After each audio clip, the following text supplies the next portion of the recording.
Hello and welcome to Astro Vision, the show where we dive deep into the hidden messages, encoded symbols and conspiracy theories buried within the stories we think we know. Today we take on one of the most influential sci-fi trilogies of all time, The Matrix, a story of simulated reality, mind control, rebellion, and the terrifying rise of artificial intelligence. But what if I told you that The Matrix is more than just a sci-fi epic? What if I told you it's a blueprint?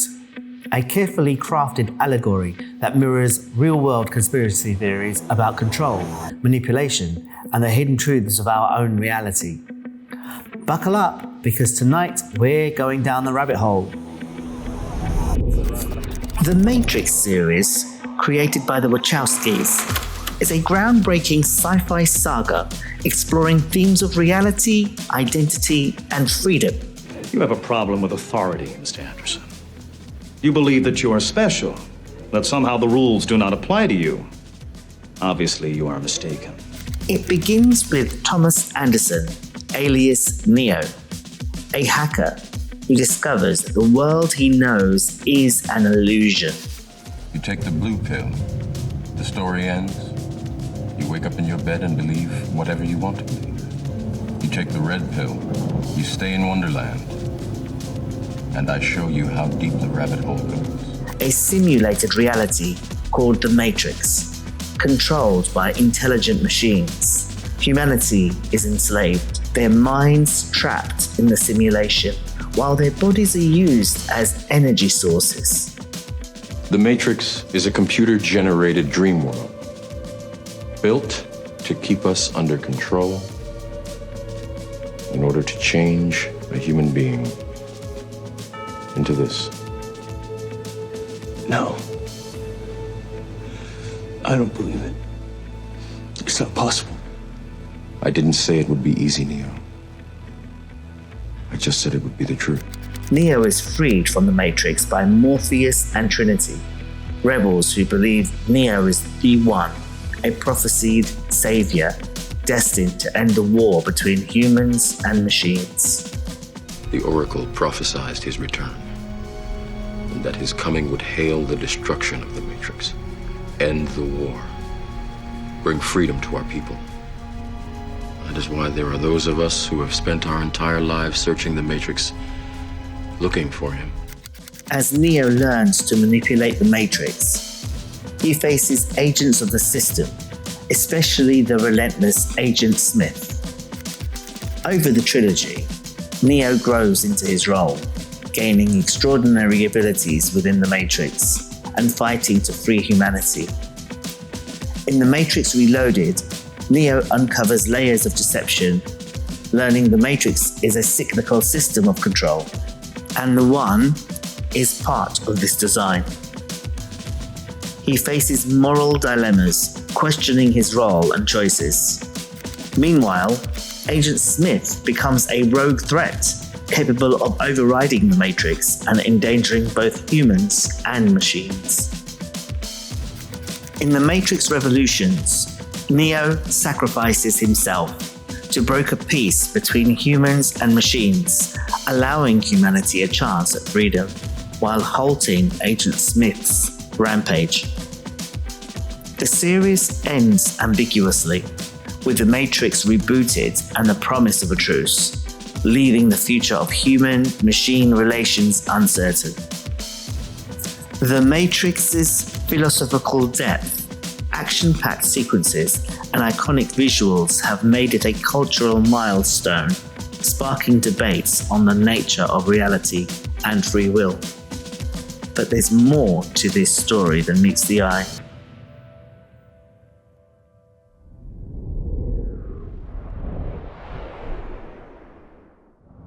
I wanted to have a look at the casting and see the astrology that the actors have that are playing these roles.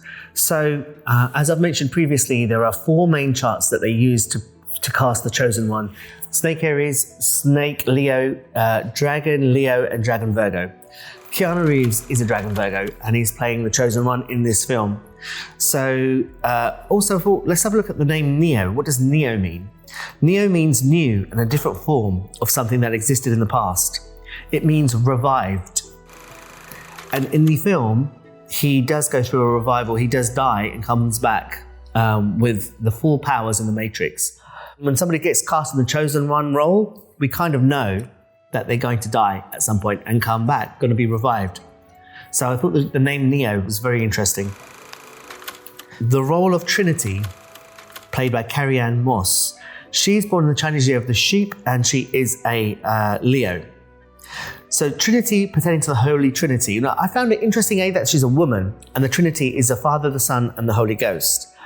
In the movie, she's always talking about how Morpheus is the one, or Morpheus is going to be able to save you, or Neo is going to be the one that's going to save you. But yet she's the Trinity. So it's almost like she's the facilitator rather than the actual person that's going to do something. And also, why female? I found that interesting to consider. Looking at her astrology though, she is a Leo. Her moon is in Pisces. So the moon, and remember Pisces is, in the tarot, the moon card is connected to Pisces. So we've got her moon in Pisces, which is symbolic of Semiramis energy, the moon goddess, but her sun is in Leo. So I find it interesting that we've got a bit of the sun god energy and a bit of the moon goddess energy there, and her playing the role of Trinity. I don't know what the third point is, but I thought that was interesting to consider. It's not the usual Semiramis energy. If we were going full throttle with the Semiramis energy, it would be double Virgo.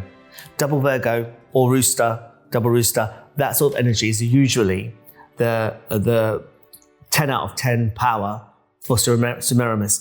And also Ox Cancer, like what Princess Diana was, that's also often used as the Semiramis archetype. So this is a bit new for me. The moon in Pisces made sense, but I'm sort of sitting with this and seeing what more information I can get on this, because they cast these people for a reason. I just don't know the reason yet. Agent Smith. I thought this was really interesting. Agent Smith, who could be anybody, right? Because A. Smith. And if you look at some of the dialogue in the film, it kind of relates to that, how Agent Smith could be anybody. And remember, he jumps into people's bodies, anybody, and just can turn into them. Because it doesn't matter, really. Agent Smith doesn't really have a personality of his own. He's AI, so he could basically inhabit the body of anybody. Hence, A. Smith. But what is his astrology? He is a Chinese year of the rat, and he's Aries. He is number 1. He is the very first chart. Rat is the first sign in the Chinese astrology. Aries is the first chart in the Western astrology. So with my system where I do the two things together, he is number 1. So imagine, he's AI. He's the first creation in AI. Maybe they need no other creation, because artificial intelligence is a hive mind, right? So it's just this one entity, the very first. And that's all we need. You know, it's interesting. It's just interesting to know. These are just my ideas. Right. Morpheus. Laurence Fishburne is born in the Chinese year of the Ox, and he's Leo. This is a very dominant chart. After the dictator chart of the Ox Taurus, I would say the Ox Leo is probably the next most dominant chart of all. And it's interesting because of the name being Morpheus. So Morpheus in the Greek mythology was the god of dreams. Morpheus in the Greek myths shaped and formed the dreams through which he could appear to mortals in any form, which is kind of what he does to Neo. Maybe not in any form, but we don't know if his form that he comes to us or comes to Neo in is his actual form. But it's interesting from a place of why that name, because these names are so interesting across the board: Neo, Trinity, Morpheus. One other thing I thought was interesting is that Agent Smith refers to Morpheus as the most dangerous man alive, the man of dreams.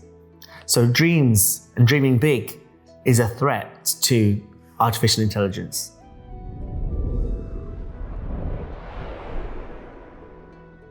The Matrix begins with the premise: what if everything we perceive as reality is a lie? In the film, the real world is revealed to be a simulation created by machines to enslave humanity. This concept, known as simulation theory, is no longer confined to science fiction. It's a theory debated by philosophers and even the likes of Elon Musk. David Icke has spoken about our world being a construct, just like the Matrix. Those deja vu moments, those inexplicable coincidences, could they be the glitches in our simulation? And who are our machines or technology doing the controlling? Who's really pulling the strings of our so-called reality? In The Matrix Reloaded, Neo discovers that the prophecy of the One isn't about freedom. It's just another layer of control. Even the Oracle, who appears to guide Neo, is part of the system's design. It alludes to prophecies from the Torah, Bible, and Quran, especially those that are relevant today. Consider the Solomon's temple that they want to build in Jerusalem. The red heifer is a ritual in the Torah that is believed by some Jewish extremists to be a divine commandment and a way to pave the way for the building of the third temple.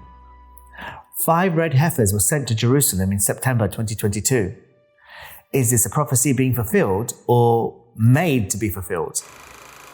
Is free will an illusion, or is everything orchestrated to a ridiculous degree? Is everything in our lives pre-planned by some AI god, or do we have some semblance of control?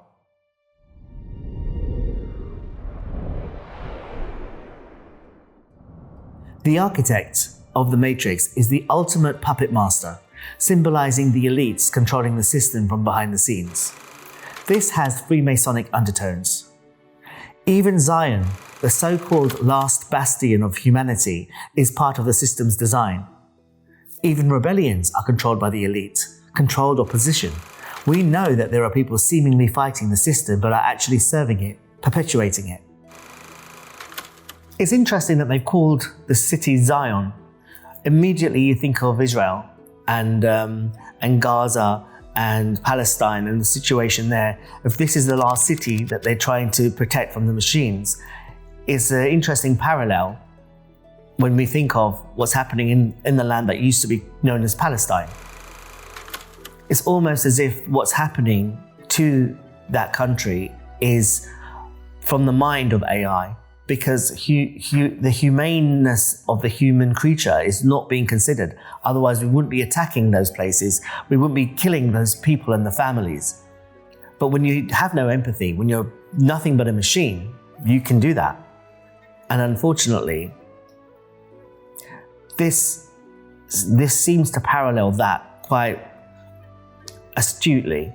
And then they've gone and called the last city Zion, when it's the Zionists who are causing this. Something to think about.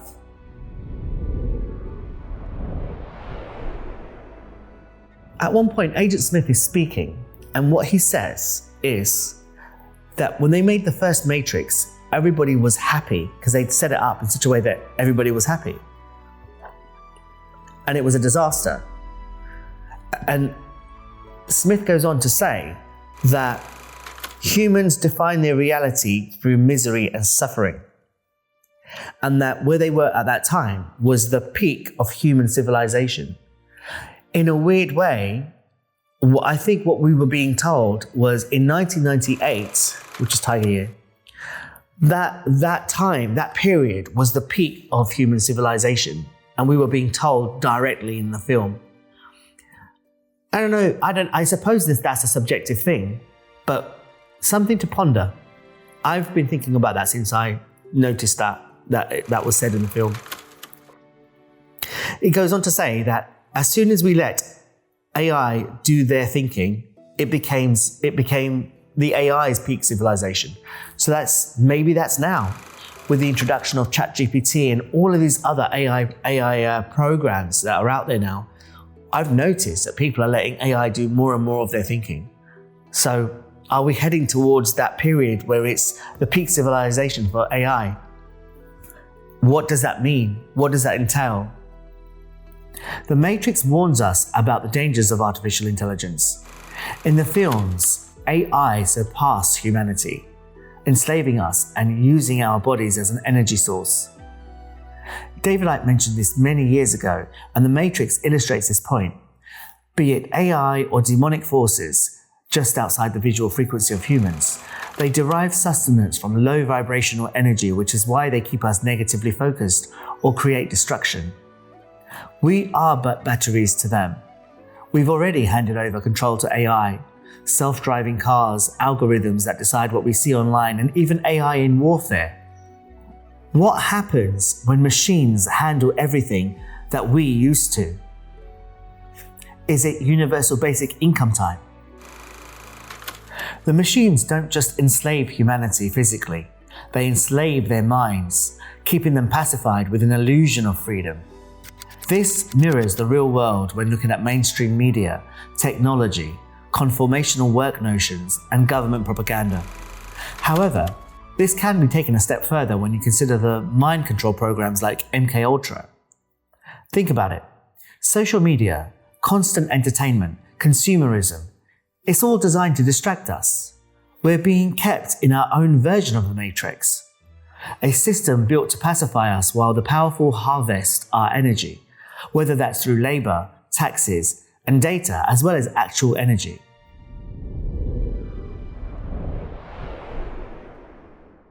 Morpheus and Agent Smith meet, and this is the little section of their conversation. Agent Smith says, "Morpheus, we meet at last." Morpheus says, "And you are?" "A. Smith, Agent Smith." Morpheus says, "You all look the same to me." Because Agent Smith is meant to be symbolic of, he could be anybody. And this is symbolized again when he jumps into the bodies of somebody. He could jump into the body of anybody. He could be anybody. He's artificial intelligence. Agent Smith, the original enforcer of the Matrix, evolves into a rogue, self-replicating virus. Anybody heard that before in the last few years? This self-replicating virus threatens to destroy both the Matrix and the real world. Smith's unchecked replication mirrors real-world fears about corruption, greed, and certain planned illnesses spiraling out of control. Consider corrupt institutions, rogue corporations, and even AI as forces that grow beyond their creator's control, ultimately threatening all of us. Smith is the perfect allegory for the self-destructive nature of unchecked power.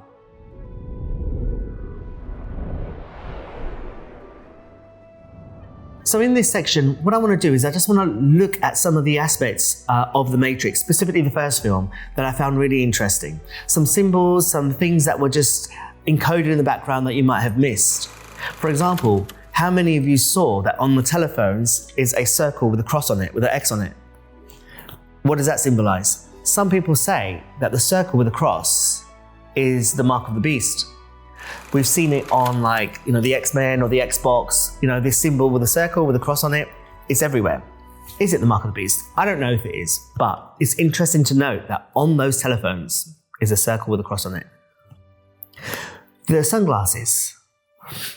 I found it interesting that Neo didn't wear the sunglasses until he became part of the team properly.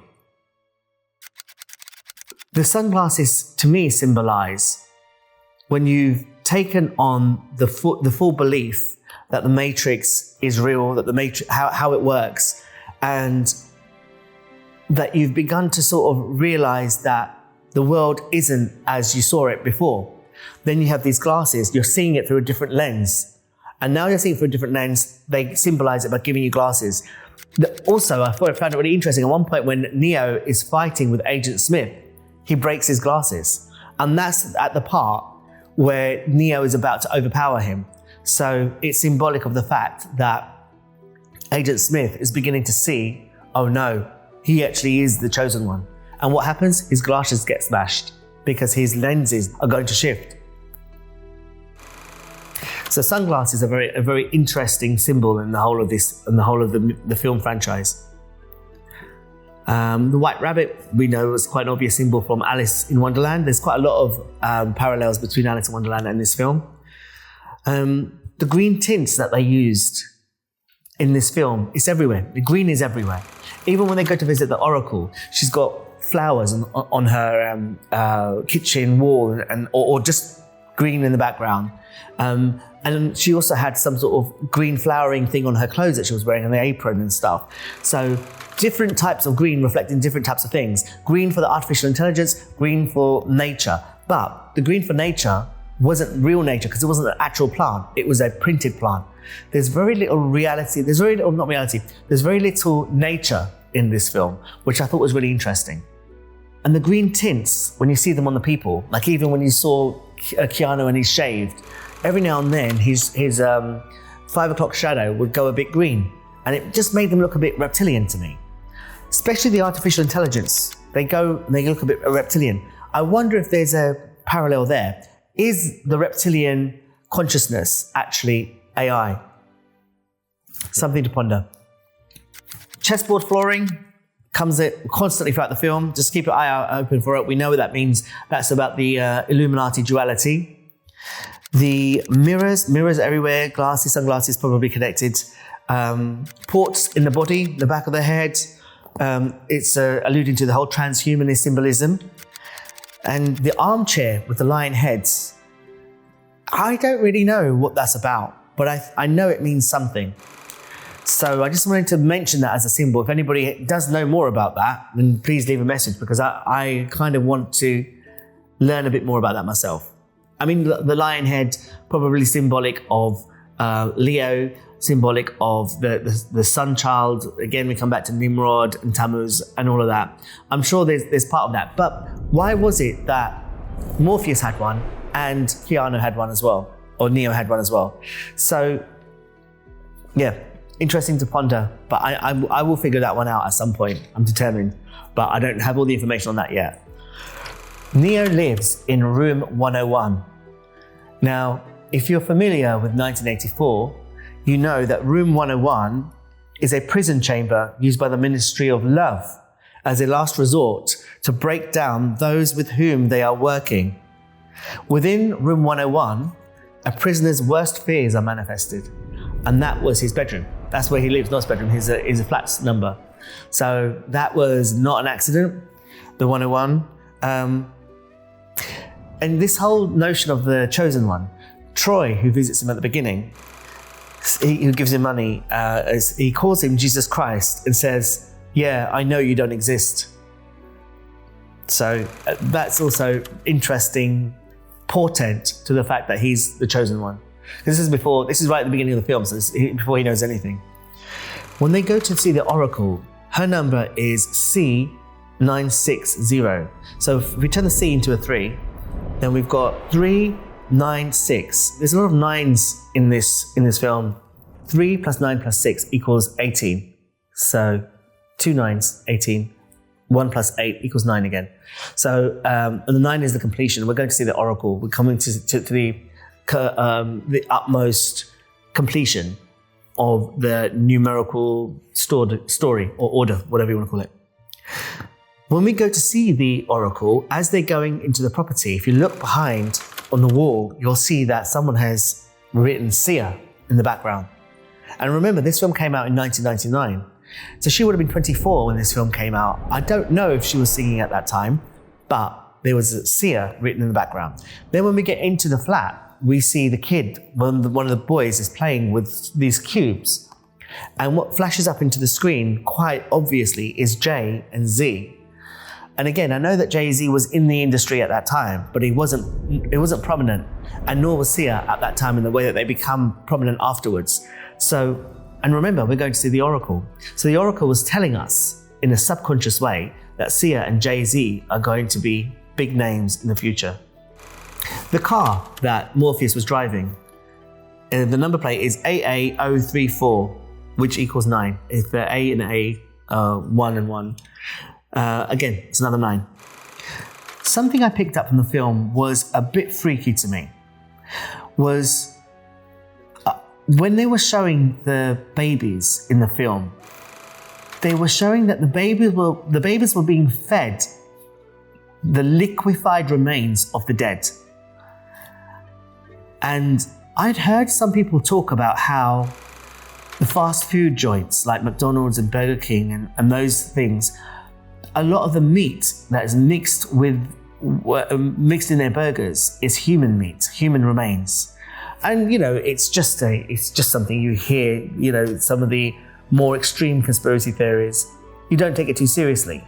But when I was watching this and the way they visualized it with the black sort of liquid coming in down to these babies, and these babies actually absorbing it wasn't really that they were eating it, but they were absorbing this, and this was a liquefied remains of the dead. It did make me think, oh God, I hope there isn't too much reality to that. It did make me think though. A bit later on, when Trinity, which is trying to escape from Agent Smith, there is a moment where the screen pans across and we see MM1, which is in Roman numerals 2001. Remember, this film came out in 1999. So we see MM1, and as soon as we see that, the very next thing that happens is that the helicopter crashes into the mirror building. I was wondering if that was a portent about 9/11. We know that there are other films like Back to the Future that have put in some encoded symbols about 9/11. But I felt like this was one because it's the way they show it to you. MM1, the helicopter straight into the building. Watch it, have a look, see whether you see what I see and whether it sort of jumps out to you in the way that it did to me.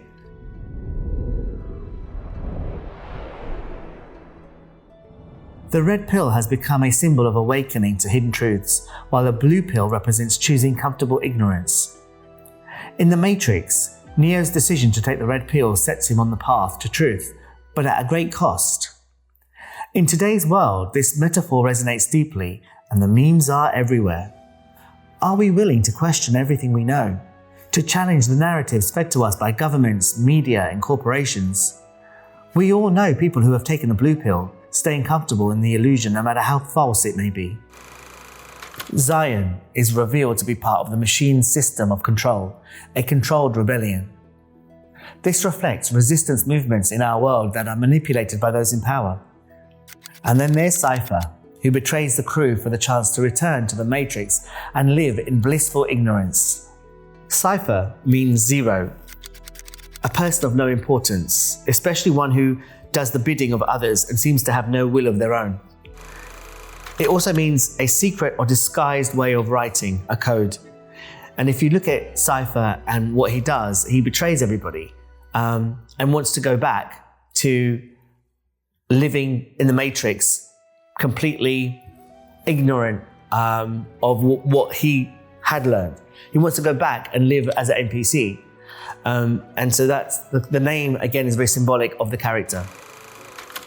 His character raises a haunting question. How many people would choose comfort over freedom if faced with the harsh truths of reality? The Matrix isn't just a movie, it's a mirror. It reflects our fears about control, deception, and the ever-blurring line between humanity and technology. From simulation theory to the dangers of AI, from shadowy elites to the illusion of free will, the trilogy encodes the ultimate conspiracy, that the systems we trust are designed to control us. As iconic subscribers, it's likely you've taken the red pill and you seek the truth, no matter how unsettling. It's the harder choice, for sure, but one that allows you to develop a mental map that matches the actual territory. You're no longer wondering why random things happen on the global scene. You know, you understand the simulation and the Matrix. Because of this, you are able to make wiser choices. There is both practical benefit and satisfaction in knowing the truth, even if you're the only Neo in the room.